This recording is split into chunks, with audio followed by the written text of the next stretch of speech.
ពីដើមឡើយយើងបានធ្លាប់បកបជាកម្មខ្លួនឯងដែរក៏ប៉ុន្តែយើងមិនដឹងតិចក្នុងការធ្វើប្រភេទការធ្វើស្មាបន្លាច់កាត់ពណ៌កាត់ប៊ិចឬក៏ការបើកជាមួយនឹងហូបប្រមងទេអញ្ចឹងពេលដែលយើងមករៀនបានជាមួយបច្ចេកទេសរបស់ខាងក្រុមហ៊ុនយសាគឺយើងបានអត្ថប្រយោជន៍ច្រើនហើយសូម្បីតែបច្ចេកទេសក៏យើងបានច្រើនដូចគ្នាដែរជួយយើងឥឡូវយើងជឿជាក់បានប៉ុន្មាន%ហើយខ្ញុំជឿជាក់បាន100%នៅក្នុងការដែលបើកដោយសារអីគាត់ធ្លាប់មានអាជីវកម្មខ្លួនឯងហើយអញ្ចឹងពេលដែលគាត់បដូរពីប្រេងទូទៅចាឈ្មោះ license របស់គាត់មកដាក់ប្រេងយសាគឺគាត់បានទទួលអត្ថប្រយោជន៍បានច្រើនមែនតើចូលខាងនោះវិញបានប៉ុន្មាន%ហើយបាន100%អូយ100%ហើយធ្លាប់អត់ខែពីមុនមកហើយធ្លាប់អូធ្លាប់តែយើងអត់សូវស្ទាត់ដល់ពេលរៀននៅខាង brand យសាហ្នឹងបានស្ទាត់100%អូខេខ្ញុំក៏ដែរបោកអាវដែរមិនមែនអត់ដែរបោកទេខ្ញុំបោកក៏មិនតែខ្ញុំមិនដែរអូតទេខ្ញុំចំណាយជួយជាមួយនឹងខាងក្រុមហ៊ុនខ្ញុំចំណាយអស់100ដល់សម្រាប់បុគ្គលិក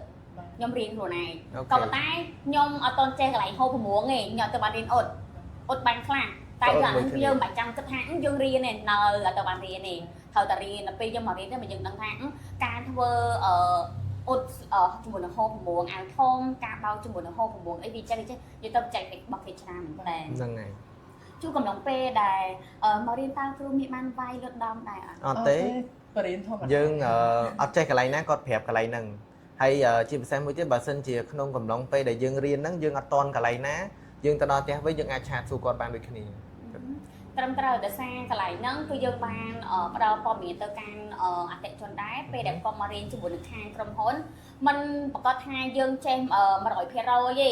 ព្រោះសំណួររបស់យើង30ឬក៏40សំណួរសួរថាយើងអ្នកទាំងអស់គ្នាសួរថាយើងចេះចាំឬអត់ចេះចាំទេអាចថា3ថ្ងៃហ្នឹងគឺអាចយើងដឹងពីរបៀបក្នុងការទទួលភ្ញៀវការសរសេរបងបែងចែកពណ៌ឬក៏ការបែងចែកការប្រើប្រាស់ជាមួយនឹងផលិតផលនៅក្នុងម៉ាស៊ីនបាក់ចា៎ចង់សួរថែមទៀតសួរបានមកនេះសិតតែបរោះបងប្អូនដាក់គ្នាបរោះឲ្យសក់ធ្មេញដៃទៀតណាបងប្អូនចាចូលគិតថាបើដំណើរការហាងពេលណាដែរអាចនឹងខែ4ឆាប់ខែ4ឆាប់នេះពីណាគេទៅជួយ support ហាងនៅបាទសំណួរគេសួរថាមើលមានណាគេជួយ support ហាង